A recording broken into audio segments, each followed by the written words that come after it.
Dasen Thathiah is outside the giant Addington Hospital in Durban for us. And what impact then, Dasen, good afternoon to you, is that shortage having on healthcare? Well, Jeremy, I've just left Addington Hospital for a short while and made my way up the north coast to KwaZulu-Natal. What you see behind me is the Stanger Hospital, and maybe I'll just start by explaining why I'm here.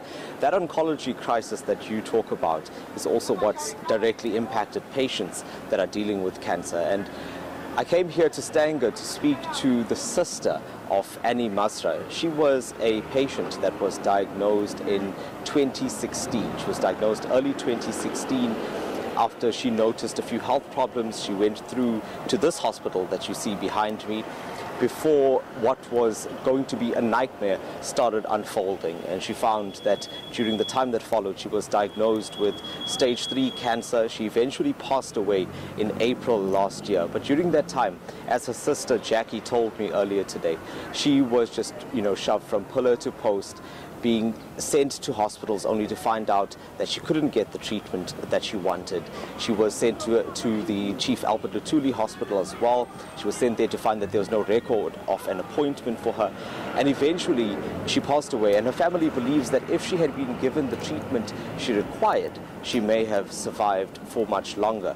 And that is directly related to this issue with the oncology department in KZN at the moment. Now, Addington Hospital has a huge problem because it was once a center which treated patients that came in for radiotherapy.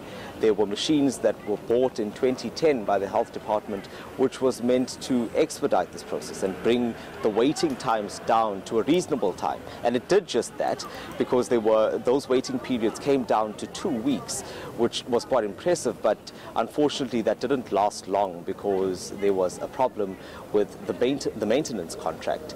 And now you have organizations like the South African Medical Association saying that the KZN Health Department is beyond a state of crisis, and it's collapsed already, because you have patients much like Annie that are passing away, and yet there are no official numbers yet, no official numbers released to say exactly how many patients have passed away as a result of this problem that the department is grappling with at the moment. Which, Dasen, then begs the question, doesn't it, is what efforts are being made to try and recruit and attract oncologists?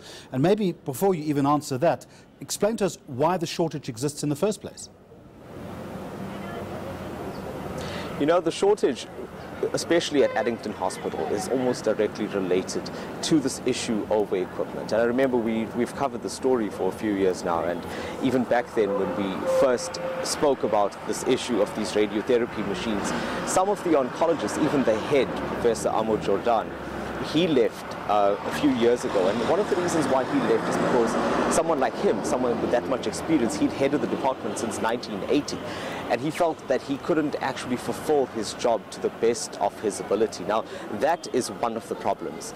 The department has made efforts, or at least told us that it's made efforts since then, to try to recruit staff, but unfortunately it's not able to fill all of those vacancies just yet. On the side of equipment, they did try to get in another company to fix one of those 2 machines that I mentioned to you. Unfortunately, that wasn't a repair that lasted. If anything, it damaged the machine further, from what we understand. And now the department is in a process of having to purchase a new machine altogether that's expected to be delivered this year. Now, this is something that advocacy groups, like I spoke to the Medical Rights Advocacy Network earlier, Mary de Haas, and she said that shouldn't have to happen at all, because if the initial machines, which cost 120 million rand, were treated correctly, you wouldn't have this issue of having to spend even more money, and you probably wouldn't have had an issue of oncologists, the few oncologists that we had, walking out. Dasen Thathiah, thank you very much indeed. Live for us in KwaZulu-Natal.